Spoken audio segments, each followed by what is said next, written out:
कांग्रेस नेता राहुल गांधी एक बार फिर सुर्खियों में है और इस बार वजह है सुप्रीम कोर्ट की वो कड़ी टिप्पणी जो सीधे उनके चीन को लेकर दिए गए बयानों पर हुई है। सुप्रीम कोर्ट ने राहुल गांधी से दो टूक पूछा है। आखिर उन्हें ये कैसे पता चला कि चीन ने भारत की 2000 वर्ग किलोमीटर जमीन पर कब्जा कर लिया है? क्या उनके पास इसका कोई पुख्ता सबूत है? सुप्रीम कोर्ट की बेंच, जिसमें शामिल थे जस्टिस दीपांकर दत्ता और जस्टिस एजी मसीह, ने सुनवाई के दौरान कहा कि इस तरह के संवेदनशील मुद्दों पर बयानबाजी करने से पहले नेताओं को पूरी जिम्मेदारी से काम लेना चाहिए। जस्टिस दत्ता ने यह भी पूछा कि राहुल गांधी ये सारे बयान संसद में क्यों नहीं देते? क्या सोशल मीडिया ही अब गंभीर चर्चा का मंच बन गया है?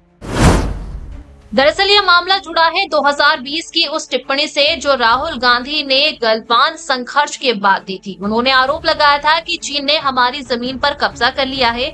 इसी बयान पर उनके खिलाफ क्रिमिनल डिफेमेशन का मामला दर्ज हुआ। राहुल गांधी की तरफ से पेश हुए वरिष्ठ वकील डॉक्टर अभिषेक मनु सिंघवी ने कहा कि विपक्ष का काम ही सवाल उठाना होता है, लेकिन कोर्ट का सवाल सीधा था। सवाल उठाने से पहले आपके पास क्या प्रमाण है? कोर्ट ने साफ किया कि इस तरह की बातें सोशल मीडिया पर कहना अंतर्राष्ट्रीय स्तर पर भारत की छवि को नुकसान पहुंचा सकता है। जस्टिस दत्ता ने यहाँ तक कह दिया कि अगर आप सच्चे भारतीय हैं तो बिना सबूत इस तरह के बयान नहीं देने चाहिए। कोर्ट ने इस पूरे मामले की सुनवाई पर फिलहाल 3 हफ्ते के लिए रोक लगा दी है, लेकिन यह चेतावनी राहुल गांधी के लिए एक गहरी नसीहत बन गई है। याद दिला दें कि 2017 में भी जब डोकलाम विवाद चरम पर था, उस वक्त राहुल गांधी की चीनी राजदूत से मुलाकात ने सियासी तूफान खड़ा कर दिया था।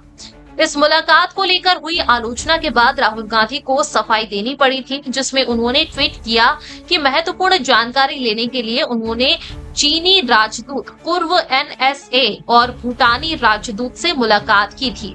उन्होंने सरकार से पलटकर पूछा था कि जब सीमा पर विवाद है तो सरकार के 3 मंत्री चीन की यात्रा पर क्यों है? अब सवाल ये है कि क्या राहुल गांधी सुप्रीम कोर्ट की इस सख्त टिप्पणी को गंभीरता से लेंगे?